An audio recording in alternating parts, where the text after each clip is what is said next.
Welcome back to the channel. It's accountability. This channel exists to get you, an ADHD adult creator, into building up your content consistently and uploading on a regular basis. The way I'm doing this is by transferring money from my personal account in one bank to another bank, which my mum will own. My mum will own the financials and control the financials in that account, and I'll have to earn the money back per upload and prove to myself that I can get there consistently. It's kind of like a forcing function. If you've read James Clear's Atomic Habits, I'm instituting that in my own life and getting harsh but fair. So today is all about batching. I believe you have to batch like your life depends on it, because if you don't, you're not going to have the runway to take the pressure off.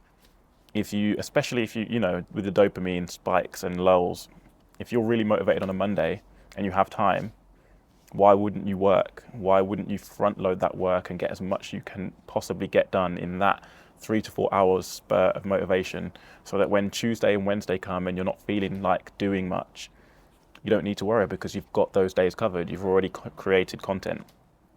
Now, when you're on your training wheels and you've not just got the raw productivity aspect of content creation to worry about, you've also got your anxieties, and you haven't, settled on your public image or avatar, how you're going to show up on camera and what your brand is going to be like, and all of these things. My advice, and what I'm personally doing and I'm having success with, is content curation. Curation is basically just taste making. You gather photos, videos, articles, and you present them in a tasteful way to your niche or community or the wider public. If your theme page is broad appeal or for the mass public, you just do that and you get used to copywriting, SEO, all these skills, a landing page, whatever is involved, all the machinations of your business. You get to practice those without the pressure of showing up as yourself, without you being the product or whatever the case may be. I don't know what your ambitions are and what your business looks like or what it will become, but you get to practice, and those skills you can transfer into whatever you're doing. I resigned recently, as of this week. I left my job, and I wish, because I abandoned my theme page for a year and then came back to it, I wish I had the portfolio to then offer to employers, because there's some really, really sort of fun jobs that I would have been able to go for if I had been consistent, if I had been accountable in that year. As it was, I wasn't, and I have to, like it or lump it and just go with what I have.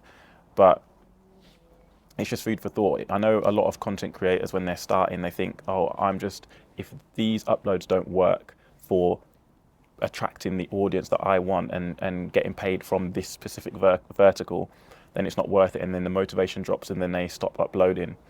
But you've got to think holistically. The content you upload may only reach 100 viewers, say, and nobody in that 100 views cares or resonates with your content so much to do anything for you.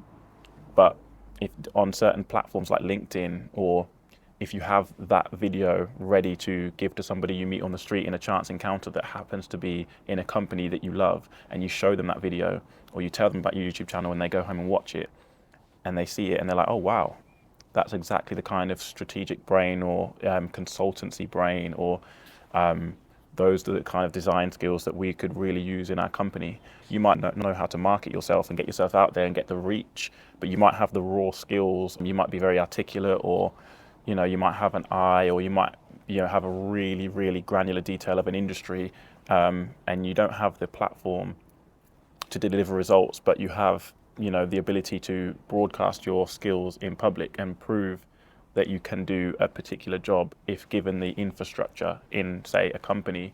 So it's food for thought. Don't just think about content in and of itself and am I growing on the platform or whatever. Just also think about your situation may change. You might have different desires. Like I went from part-time and now I'm transitioning into full-time and I'm trying to move into the city. So my desires changed, and content I would have got some ROI on my content even if I didn't get brand deals, or if nobody bought my products or whatever. I would have got ROI from an employer, which I'm now looking for, which I wasn't looking for before. So you can't obsess about growing on the platform specifically. That's just one metric of success. Batch like your life depends on it, because it probably does. I'll see you tomorrow.